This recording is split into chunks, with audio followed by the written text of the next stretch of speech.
Gaudêncio Torquato, cientista político, sempre conosco nas coberturas do Grupo Bandeirantes de Comunicação, ao vivo agora na Rádio Bandeirantes. Gaudêncio, boa noite, você tá bom? Bandeirantes, Claudio Humberto, você, mais uma vez aí a gente está presente fazendo uma tentativa em análise dos resultados eleitorais, dos primeiros resultados eleitorais. Eu estou à disposição, vamos lá. Vamos lá, muito boa noite, bem-vindo ao nosso programa mais uma vez, é um privilégio para nós, viu? Eu queria saber, obrigado, com a sua experiência, com a sua enfim, a capacidade de analisar o fato político, como é que você está vendo aí essa surpresa, digamos assim, né, que é o desempenho de Guilherme Boulos em São Paulo, e quando se esperava um desempenho muito menor, né? As pesquisas apontavam números muito mais modestos do que esse que a pesquisa de boca de urna indica. Como é que você imagina que será o segundo turno? Quem vai apoiar quem nessa confusão? Cláudio, olha aqui, Claudio Humberto. Quem imaginava o Boulos há 2, 3 anos atrás e o Boulos hoje? O perfil do Boulos transmitia a ideia de um sujeito invasor de propriedades, depredador, de liderando um conjunto de sem teto na periferia de São Paulo. E, de repente, este Boulos ele passa a ser não só palatável ao gosto, particularmente da juventude paulistana, mas também para setores da periferia. E nós estamos querendo destacar o papel, por exemplo, da vice dele, ao contrário da vice do Bruno Covas, Luiza Erundina, que, na minha visão, continua a ter uma base muito forte na periferia de São Paulo. Então, é surpreendente esse salto qualitativo e quantitativo do Guilherme Boulos, como eventualmente um disputante do segundo turno junto com o Bruno Covas. E eu me lembro até da campanha do João Dória, se haverão de recordar, quando houve um certo vento a favor do João Dória na campanha da prefeitura, e ele acabou ganhando no primeiro turno. Veja bem, eu não estou dizendo isso em relação a nenhum dos dois, nem a Bruno, nem a Guilherme, mas eu estou sentindo uma certa ventania favorável ao perfil do Boulos, como o perfil que encarna, que impregna um certo sentido de juventude, jovialidade, de mocidade, de renovação e tal. Muito bem. Então, é possível até que ele tenha, vamos dizer assim, um desempenho muito bom no segundo turno, se realmente se confirmar essa previsão de hoje das primeiras urnas aí que estão sendo apuradas em São Paulo. Mas eu acredito que é o fato dos mais surpreendentes do país. Uma pessoa de classe média, a vida dela é interessante, que foi morar na periferia de São Paulo, preferiu morar na periferia, no Campo Limpo, né? É um dos grandes bairros de São Paulo, na Zona Sul, e está lá fazendo uma movimentação e juntou-se com a Erundina e, de repente, deixou de ser aquele radical para começar a ser mais moderado, mais uma posição central. Então, é um fato interessante, realmente, Carlos Humberto, o Boulos. E pode ser que chegue até a surpreender. Olha, política acontece tudo. O que você viu hoje pode não ver amanhã e vice-versa. Então poderá acontecer lá, quem sabe, uma rebordosa no segundo turno, e ele poderá até disputar pau a pau com o Bruno Covas no segundo turno. E às vezes, né, Gaudêncio, o tempo faz bem também para algumas candidaturas, né? Porque você fala sobre a penetração que hoje a candidata a vice Luiza Erundina tem na periferia.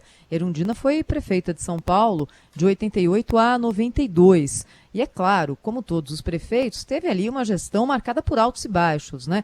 Isso não é colocado na campanha de Guilherme Boulos, mas o sucessor de Erundina na prefeitura de São Paulo foi Paulo Maluf. Ela não fez o seu sucessor, não é?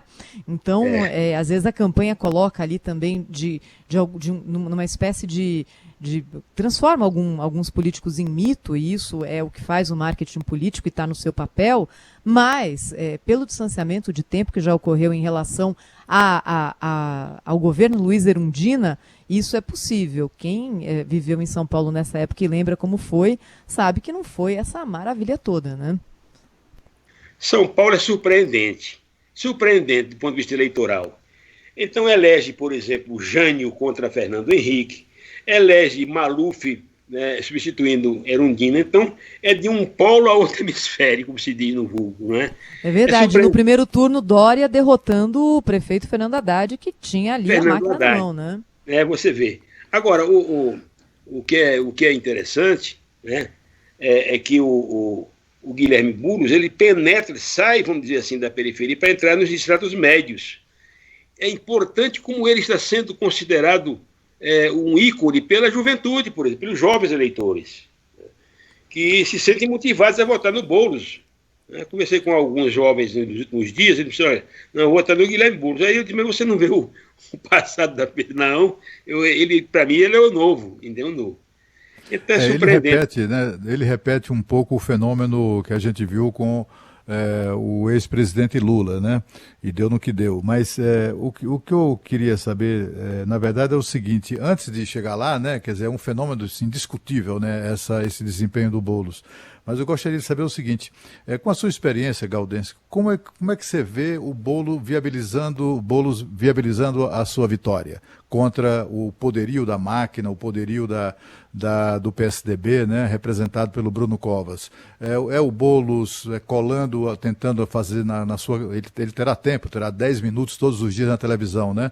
Ele tentando colar ali a imagem do Covas ao Dória, que tem uma rejeição bastante significativa em São Paulo. O que é que você acha que o Boulos deve fazer ou fará para se viabilizar? E, de outro lado, o que é que o Bruno Covas deve fazer para garantir a sua reeleição? Olha aqui, Cláudio Berto. É interessante essa questão.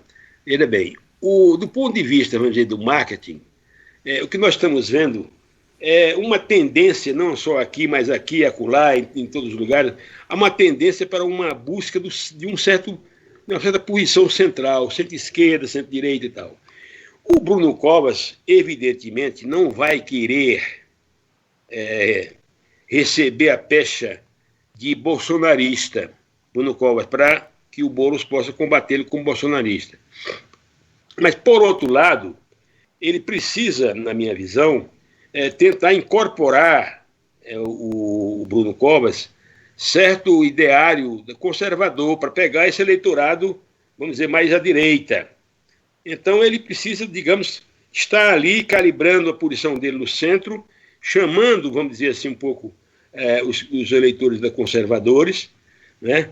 E quanto ao Boulos, ele, por sua vez, ele não poderá, por exemplo, trabalhar no sentido de se posicionar como um esquerdista radical ou mesmo de extrema esquerda, porque isso pode desagradar. Essa eleição, ela está sendo uma espécie de freio de arrumação. O eleitor está querendo frear o carro da política para tentar arrumar os pneus, arrumar os partidos, rearrumar isso, rearrumar aquilo. Então, ele procurará uma posição mais moderadora, não radicalizante. Porque se for radicalizante, evidentemente o Bruno Covas vai passar por cima dele tranquilamente. Então, ambos tendem a procurar uma posição mais... o Bruno mais procurando o voto conservador e conservando a sua base do centro-esquerda, Bruno, e o Boulos saindo da esquerda radical para um centro-esquerda, né? Evidentemente, contando com os votos tradicionais da Erundina, porque a Erundina, por exemplo, ela foi candidata a deputada federal sem usar um santinho. Essa história ela me contou há tempos atrás, né? Por conta da base, esse pessoal continua tendo uma relação muito próxima aos bairros, às bases comunitárias. Então, eu diria que o marketing de ambos tende a até confluir para um certo centro, cada um procurando, digamos assim, atrair os interesses médios da sociedade, né? Procurando evitar as pontas, os extremos. Nós estamos vendo o pecado aos extremos. Você acha que o Boulos vai fazer isso? Quer dizer, ele vai se comportar como políticos das antigas, né? Ou seja, ele vai tentar fingir o que não é? Ele será desses, é mais um político. Afinal de contas, além dele ser quem é, né, de haver se notabilizado por invadir terras alheias, invadir a propriedade alheia, de tocar o terror em muitos casos, muitas famílias e tal, ele tem uma vice que, pelo amor de Deus, né, foi uma prefeita que fracassou, uma prefeita muito criticada pela sua gestão, etc. Esse povo agora vai fingir o que não é? Pois é, mas você sabe, Claudio Melo, que a política é a arte do possível e às vezes transformar o impossível no possível. Eu acredito que para chegar à cadeira, ao assento da prefeitura, eles farão tudo, inclusive tentando ter uma linguagem mais moderada. Eu não acredito que o Boulos vai continuar com sua linguagem de desapropriação, de fazer isso e aquilo de maneira radical, contemplando a pobreza. Não acredito. Porque se ele fizer isso, ele, na minha visão, vai ser engolido na campanha. Tenderá a fazer o que você está dizendo aí. Né?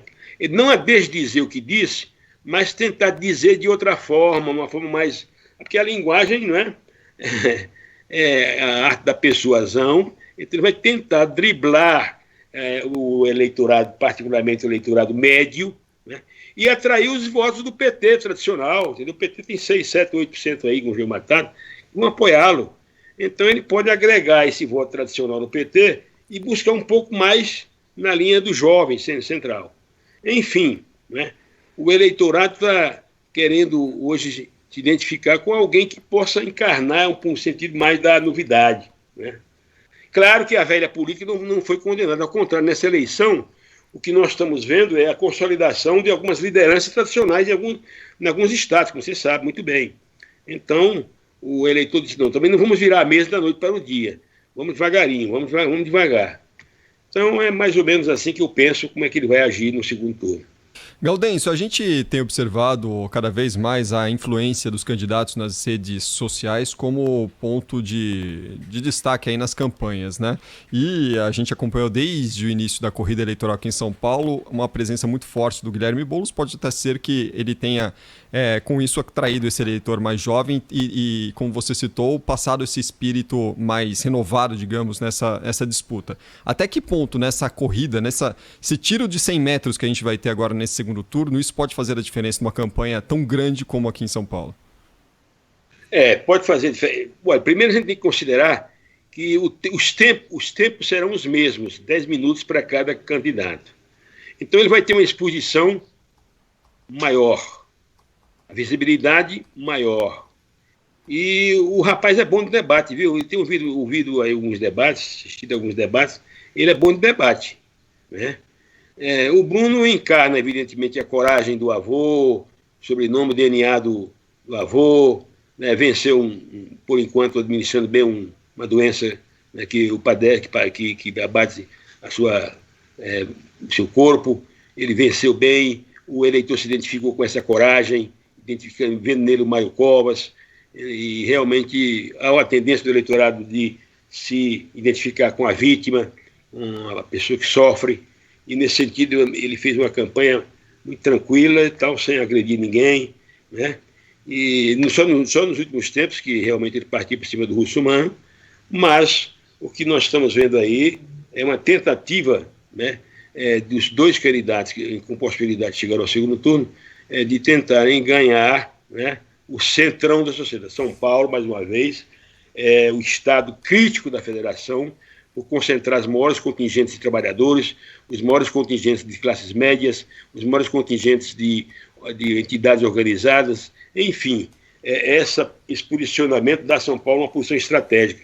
Daí porque essa campanha do prefeito de São Paulo terá consequência, impactará, digamos, a campanha presidencial 2022, porque, evidentemente, a capital São Paulo será um pilar importante, uma base importante para o governo do Estado em 2022 e para a presidência da República. Na minha visão, a eleição mais importante do ponto de vista, vamos dizer, tático, estratégico, com efeito no futuro. Gaudêncio, tem muita gente, eu até já li sobre isso, né, que considera que o Brasil não teria passado por certas saias justas, né, com o ex-presidente Lula, se ele tivesse vencido das primeiras eleições que ele participou, né, que ele concorreu, porque ele teria vencido, enfim, teria sido um desastre e aí o Brasil já teria se livrado da situação e em vez disso não, enfim. Você acha que o Boulos tenta, digamos assim, repetir o caminho do Lula, até imita o Lula quando fala, né? Você acha que uma eventual vitória dele fará com que se estabeleça isso, que alguns cientistas políticos consideram? Olha, é melhor logo ver ou mostrar, né, a cara dessa pessoa que tem uma carreira promissora na política, etc. e tal, ele já diz aqui veio, porque se for alguém de fato aproveitável, ele será reconhecido. Se não, a população já se livra dele. Você acha que uma eventual eleição dele em São Paulo cumpriria esse papel?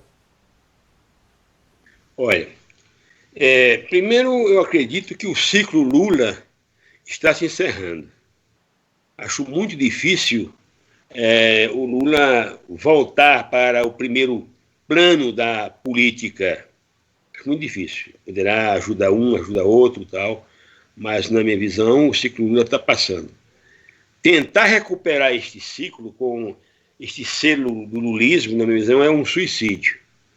A sociedade brasileira, veja bem, suportou 30 e tantos anos de PT, 13 anos de governo de PT, 13 anos, e deu recado bem dado, né? E eu acho e na minha visão, os psolistas, PSOL, eles estão examinando essa questão. Eles não são, na minha visão, bobos para tentar fazer um encaminhamento igual que o PT fez. O PT cometeu erros crassos de política, erros crassos. E o PSOL, evidentemente, ele vai ter que adotar, vamos dizer assim, um posicionamento mais de diálogo, né, de ampliar o círculo de articulação política, porque nós sabemos muito bem que se for isolado, se ele se isolar, né, como o PT tentou algumas vezes, depois é que abriu os olhos, ele vai, digamos, entrar em declínio rapidamente. Então é difícil ele evitar o campo do Lula. Acredito que vai buscar uma linguagem mais moderna, uma linguagem mais jovial, e, se possível, saindo dessa ideia do populismo, porque o Lula foi um líder populista, o nosso populista, né, que de palanqueiro, mor, né, que ainda hoje usa a expressão para tentar mistificar as massas. Então, acho difícil o Boulos seguir por essa linha, né, porque é um rapaz de classe média, aliás, a família dele vive muito bem. Ele tomou a decisão de morar na periferia, né, portanto, saindo do seio da sua família para fazer uma vida própria na periferia. E vamos ver até onde ele vai com isso. Eu não acredito que ele possa seguir adiante com o discurso tradicional do PSOL. Discurso de mais radicalização. O PSOL é um partido que, se a gente for ver o ideário, é mais radical até do que o PT em algumas bandeiras. Então, vai ser difícil ele sustentar todas essas bandeiras, levantar todas as bandeiras do PSOL, né? E vai procurar, evidentemente, fazer coligação com um ou outro partido, porque você sabe muito bem, Claudio Berto, que sem articulação, sem coligação política, não se governa esse país. O Gaudêncio, deixa eu te perguntar sobre essa tese que você colocava para a gente, sobre a relevância da eleição atual na corrida eleitoral de 2022, não é? Porque a gente tem tido aqui ao longo dos anos aquela sensação de que a cidade de São Paulo também é um cemitério de políticos que assumem a prefeitura. Pela dificuldade de administração da cidade, pelos problemas que se sucedem, que prefeito aguenta a imagem de uma inundação no verão? E todo verão a cidade alaga. E também pelo fato de que, como a eleição municipal não casa com a eleição para presidente, ou o político sai no meio e aí fica taxado de traidor pelo eleitor, como já aconteceu várias vezes, aconteceu com Serra e agora com Dória. Muita gente não se conforma com o fato deles terem saído da prefeitura um ano e pouco depois da eleição. Ou o prefeito leva o mandato até o fim e fica 2 anos ali no limbo, o que é difícil também para qualquer político, né? Dentro desse quadro, qual de fato é a relevância de uma eleição municipal para um quadro maior, por exemplo, de 2022? Pois é, o eleitor ainda hoje está cobrando do João Dória a posição dele, que ele abandonou a prefeitura pelo meio. Muito bem.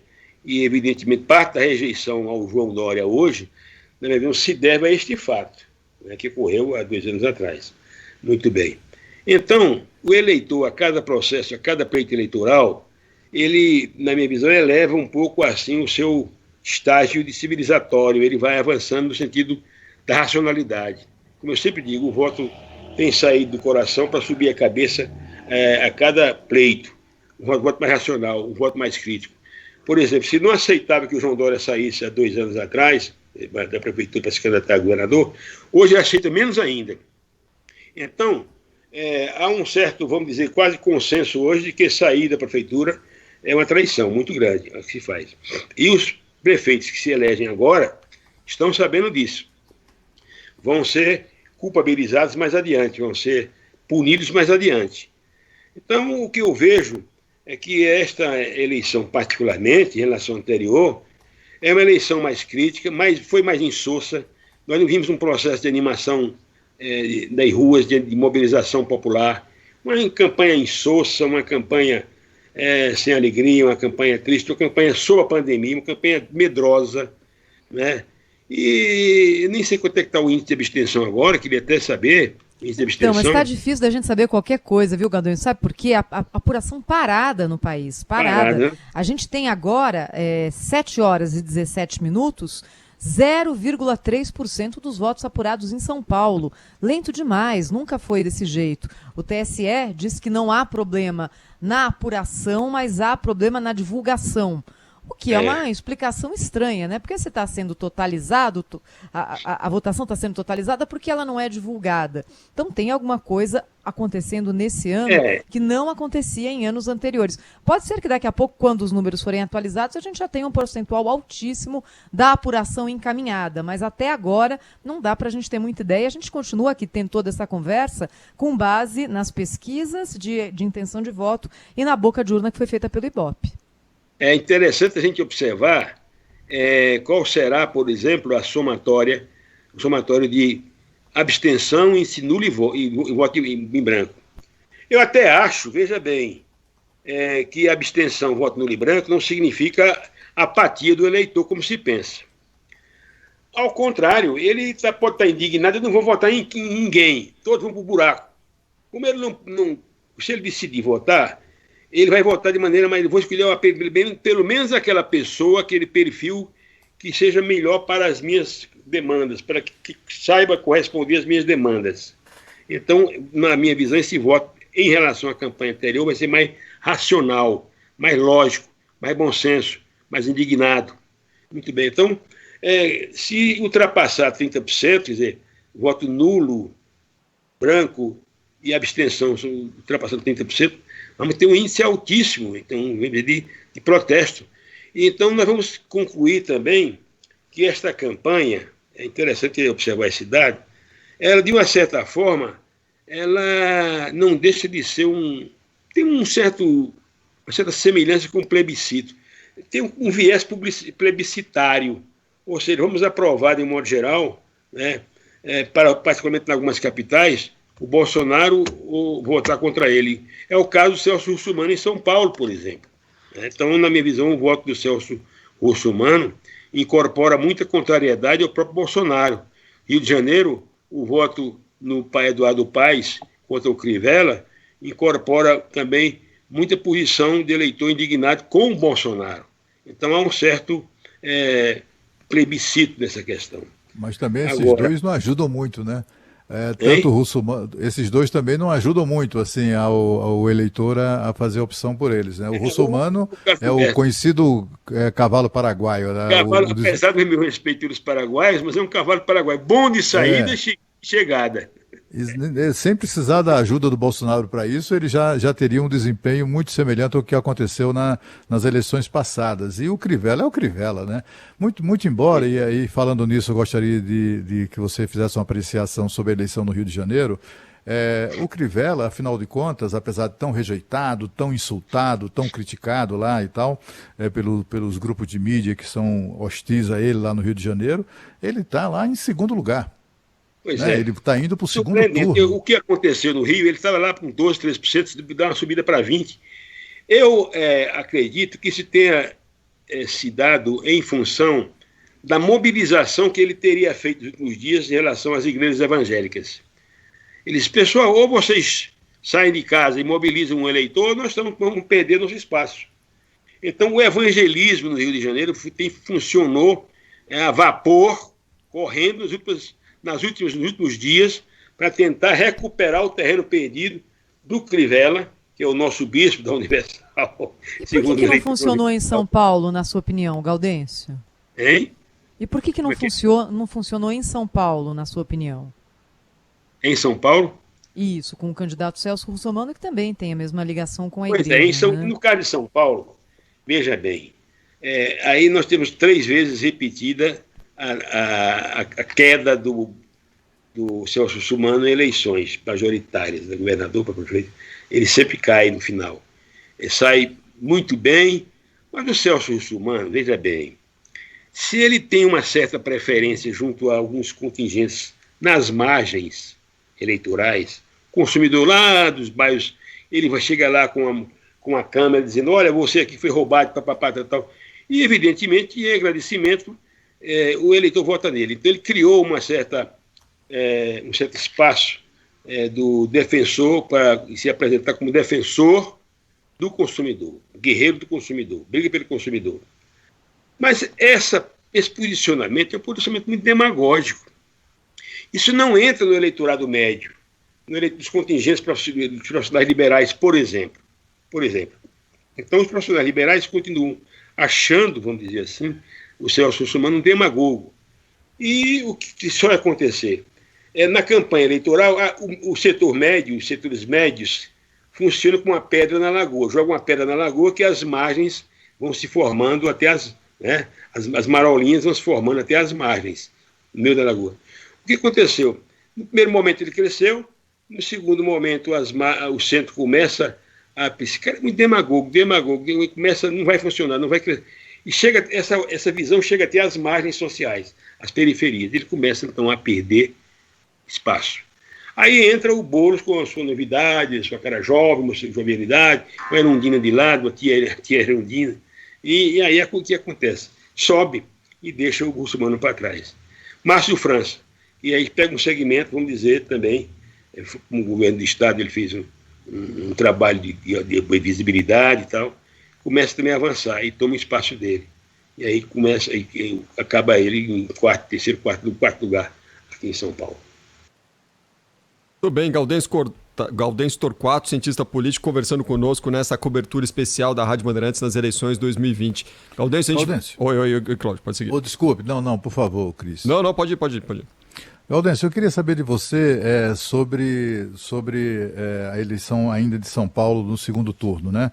Você vê alguma possibilidade de se fazer como é que eu diria, de o governador, porque no primeiro turno o Bruno Covas conseguiu manter digamos assim, o João Dória fora da campanha, né? E ele tem uma eleição, uma rejeição bastante expressiva na capital. Você vê isso? Você vê o João Dória sendo colocado no centro ali da discussão? Vai ser chamado. O Boulos cobrando, né? Vem cá, olha, ninguém vai dizer... Será que o Bruno Covas não quer, está com vergonha do apoio do governador, qualquer coisa assim? Você acha que haverá esse tipo de provocação? Mais do que isso, essa estratégia, né, de tentar fazer uma eleição plebiscitária em torno do governo estadual? Haverá. Você tem razão. A sua pergunta já contém a hipótese, da minha visão, é viável. Vão colocar o João Dória na roda. Vão colocar o João Dória como grande apoiador encoberto, sem querer aparecer, do Bruno Covas, o grande patrocinador do Bruno Covas, e realmente ele tirou Ele colocou o Bruno como candidato dele, só que a essa altura do campeonato, em função da rejeição, vai ser complicado ele desaparecer. E o Boulos, evidentemente, sabendo disso, vai tentar puxá-lo, né, para o meio da roda. Olha aqui, o João Dória, por exemplo, não está querendo aparecer por isso. Entendeu? E o João, por sua vez, está se escudando, tentando se escudar na sombra salvadora da vacina Coronavac que poderá vir aí. Então, cada um procurando a sua sombra positiva. Mas, sem dúvida nenhuma, vão querer trazer o João Dória para a campanha no segundo turno, sem dúvida nenhuma. Gaudêncio Torquato, cientista político, conversou conosco nesta cobertura especial das eleições 2020 aqui na Rádio Bandeirantes. Gaudêncio, a gente vai continuar acompanhando e vai se falando aqui ao longo da programação da Rádio Bandeirantes. Um grande abraço para você, até. Até, Cláudio. Um abraço para vocês todos. Abraço.